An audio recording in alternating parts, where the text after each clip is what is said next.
I didn't grow up watching or being exposed to horror movies or media, so I'm still getting used to a lot of the norms of this genre. And one thing that really throws me is minorities as monsters, and not in the ironic way. For example, sometimes artists will present certain minorities as monsters in their art in order to poke at how society treats them like monsters. So that's like one variation of this idea, like minorities as monsters as a social critique. That's not what I'm talking about. I'm talking about when certain minorities have things from their culture or traditions misappropriated and made spooky, or are literally made into monster tropes in horror. So let's talk about Catholics. So Catholics aren't minorities everywhere, of course, but they are in America, where a lot of this horror media is made. So the Gothic genre as a whole has a cultural background that is kind of interlaced with Catholicism. So there's definitely various levels of Catholicism being used in horror, and I understand the idea of religious horror and how people can process religion-related trauma through their art. So I'm not saying that like this is wrong or there's no place for it, but it's really annoying when it's just used as window dressing with no meaning, or like the meanings that are behind what is being used are just taken totally out of context in order to be made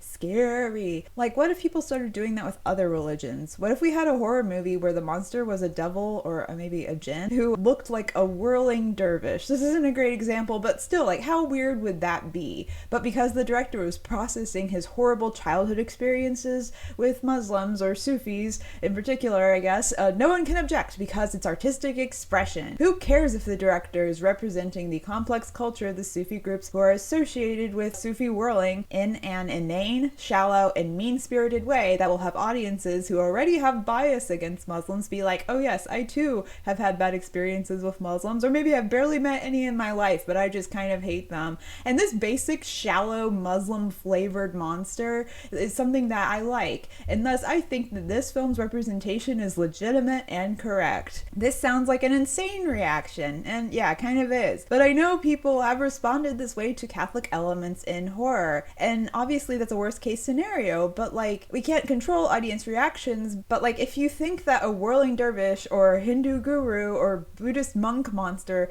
would be tacky, then like, why are priest or nun monsters okay? And not even just the monsters, I'm also just talking about using different imagery related to the religion with just no care, just no interest in what it means, obviously no knowledge about any of it. It's just shallow window dressing. It's just thrown onto because people think it looks spooky. And this shallow window dressing has happened to other groups. For example, Native Americans. The YouTube channel Native Media Theory has 2 excellent videos on the subject of Indigenous tropes in American horror. So I'm just going to link them down below because they basically say everything that I would like to say, but better. Big takeaway from those videos was properly representing and respecting the culture and beliefs that you are operating in, and yes, I agree. The creator of that channel mentioned Catholicism briefly as a point of comparison at the end of that second video, and yeah. Also, let's talk about minorities who cannot push back against being turned into monsters if they wanted to. So one side of my family is filled with hillbillies, so imagine how happy I was to discover that the hillbilly stereotype is a monster character. I'm not saying you can't have a hillbilly horror villain. Terrible things have been done in the countryside by people who fit in the category of hillbilly, and you want to know why that is? It's because people suck. People can be awful, wretched scumbags, and the isolation of the countryside can further enable that behavior. So like, I get it. But you know what? Inner city people have also done terrible things because people suck everywhere. And you don't see inner city stereotypes being made into a Halloween monster trope. Actually, I think people would find that tacky and distasteful. And I was about to mention an example of a particular serial killer who lived in a city as like an example of terrible things done in cities, but like, I don't even want to name him because the stuff he did was so unbelievably gross that I don't want to be responsible for anybody even hearing the name and then looking him up online and finding out the terrible things he did because it's just so nasty. It's so convenient to make the people who are not only isolated and poor and have limited education into your monsters, because they probably have like really spotty internet service, and even if they wanted to like drive into a city, they're probably like hundreds of miles away way. So like if they're pissed, what are they gonna do about it? I absolutely understand how isolation and horror go hand in hand. So countryside horror has a certain appeal to it, and frankly, in some ways, it might be a little bit easier to pull off than inner city horror because, I mean, you're isolated, you don't have as many resources, even there might be literally no one else for miles, or hundreds of miles sometimes.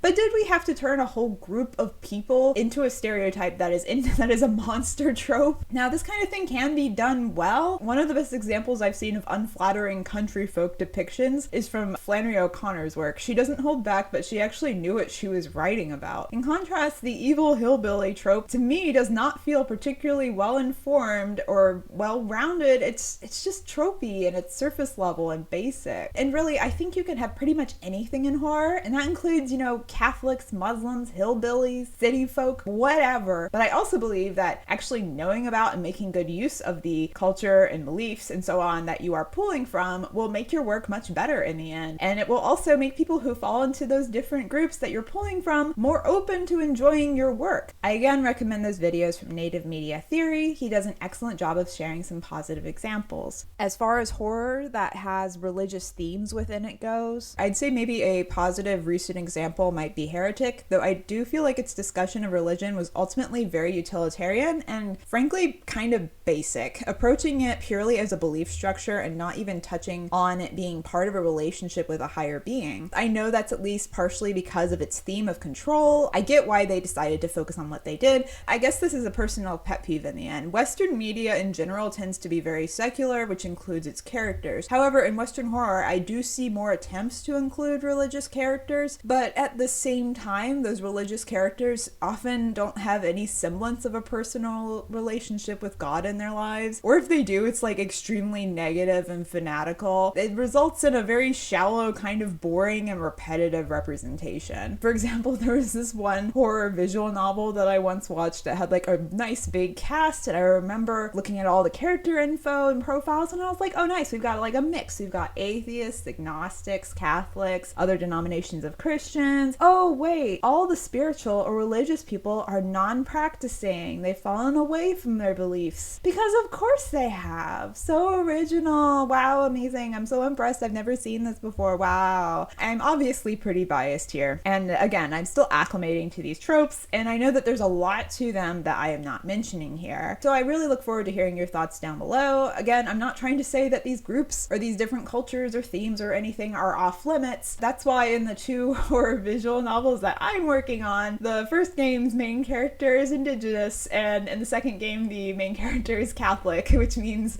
this video is either going to age really well or really badly, depending on how well I'm able to write them. So let me know your thoughts in the comments down below, and I'll see y'all in another video. Bye!